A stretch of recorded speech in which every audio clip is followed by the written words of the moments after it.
Sözleşmesi pazartesi günü yaptık.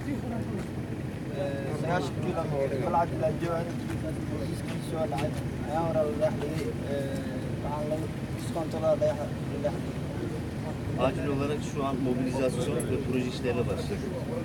عشو حميم وبروجكتين لسو صاروا عبر كان وضع وقت يقولوا نوصل ودمينا إن شاء الله. Birkaç ay proje işlerimiz devam edip devamında da yapım işlerine başlayacağız. بلا وزور يحرم هنا عبر كل ما يودون سياشك كلهم. Önceliğimiz Balat. Önceliğimiz burası olacak. Önceliğimiz Balat. وتدور راسك بلاوس وبلعت أو الاسمية هذا بلاوس.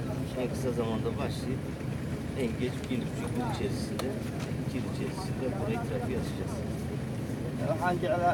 حنجعل هنا حسن استر بلعت وبحب بلعت باللانجي. Trafiğe açıldığı zaman da Mogadishu'ya varış süremiz 20 dakika ile yarım saat arasında bir süre alacak.